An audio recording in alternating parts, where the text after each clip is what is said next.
light. Raise the blade, raise it high. Strike the storm, touch the sky. Clash and roar, clash and roar. Dance and war, dance and war. Swords collide, shields will cry. We'll never fall, we'll never die.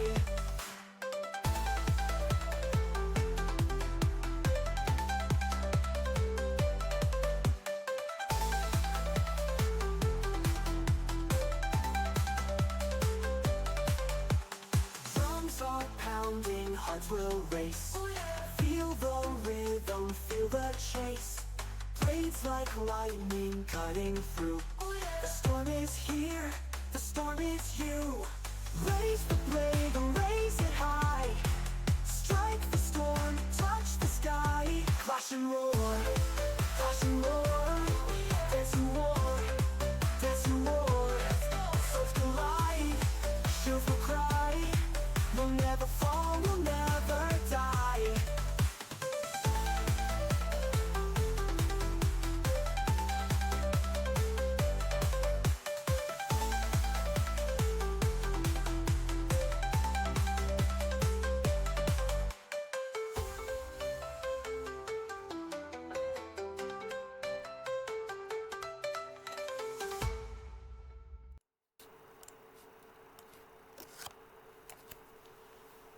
I really love that tune. I made it myself as well, getting into Suno.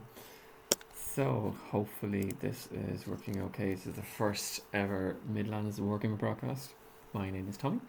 I'm going to be your host, and today we're going to kick things off with a look at team event pairings. I've put this content together to help players who haven't experienced a Warhammer team event before in particular, and we're going to cover how it works, how do you actually do it step by step, and maybe some little tactical tips along the way. This is something that every team event player needs to know about, because getting the right matchups can win you the round before even a single dice is rolled. So let's get right into it if we can. First up, here's what you start with. In each round, you're going to have two teams paired off against each other. Each team is going to have 3 players, and there will be one captain who's in charge of the final pairing decisions.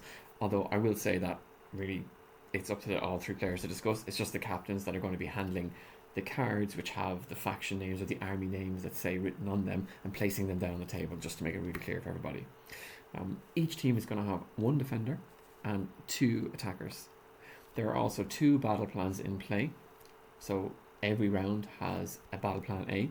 2 games per round will be played there, and that's going to be because each team selects 1 defender to play on battle plan A, and then there will also be a battle plan B, and there'll be 1 game per round played on that one.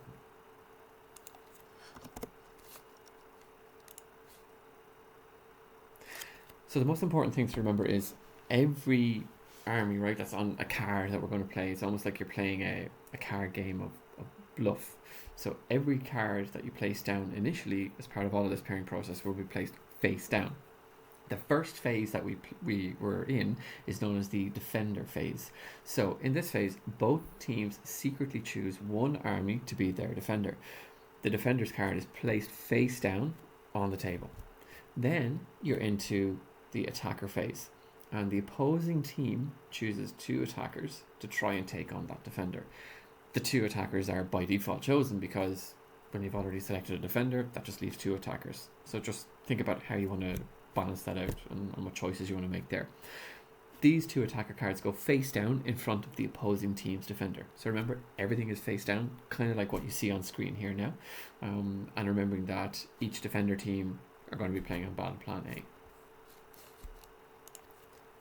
Now, here's an example. We'll go with Team 1, defender, turns out to be a Night Haunt army list, right?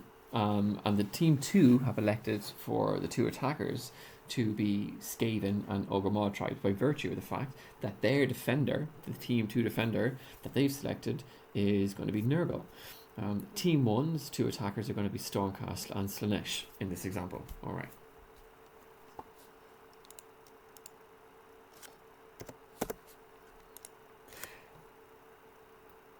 So you can see that everybody flips up their cards, all right? And each captain takes the 2 attacker cards from the other team into their hand on this place, or on this part of the step, right?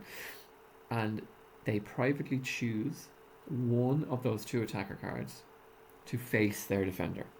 That chosen attacker card goes face down next to their defender, which is still face up. Okay, so in this case, it's either Nighthaunt, right? For me, if I'm team 1, I'm looking at Nighthaunt as my defender, and I'm going to take one of the Ogre tribes or Skaven to play versus my Nighthaunt list. That's the idea here, on my Nighthaunt player.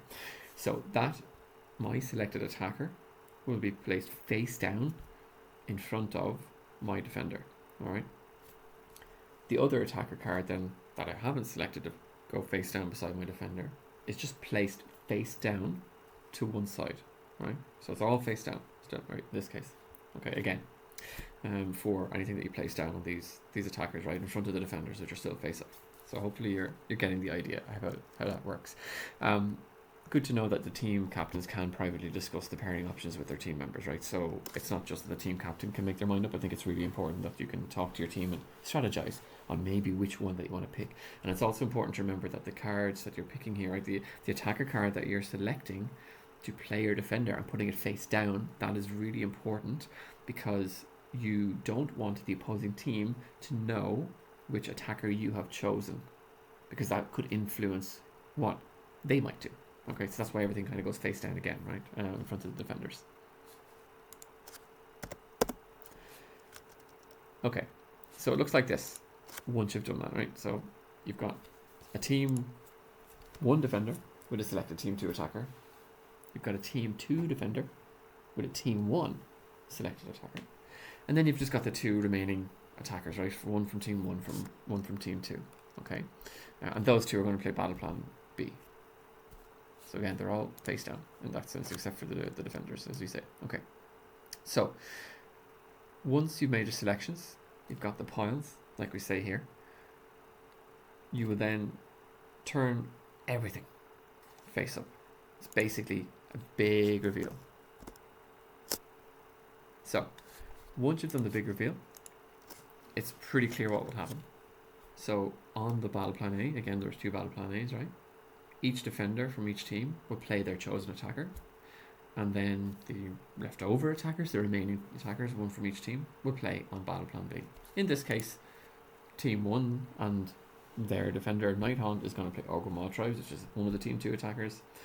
The team 2 defender in this case is Nurgle. The selection is Nurgle. They have opted to go against Slanesh, which is one of the team 2 attackers, and then that just leaves Skaven and Stormcast to fight it out as team 1 attacker and team 2 attacker on battle plan B. So pretty straightforward, we hope. That's pretty much it. That's how it's all going to go. There's nothing else for you to describe in terms of how it would work. I think there are some nuances in how you can strategize, particularly because you don't know necessarily who's playing who until the last thing, and the last step, and the only thing you really know is who the defenders are going to be on each team, and which attackers that you're swapping over. That's kind of the only thing that you know. So that's the full pairing process, from the hidden defender to the final matchups on the table. And I would say this is part strategy, part psychology. Sometimes you'll put forward a defender as bait, sometimes you'll hide your strongest counter pick, and it's all about trying to find the best matchups for yourself here.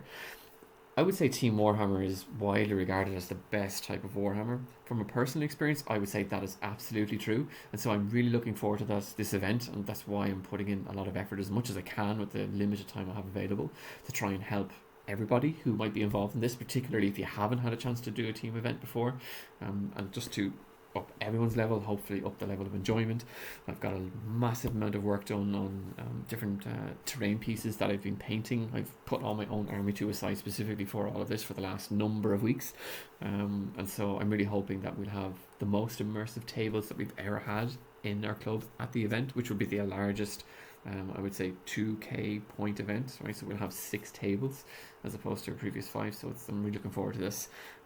If I get time, I'll do another video. We'll take this all a step further. We'll talk about the best tools for winning the pairing mind game, we'd have a red, amber, green matrix.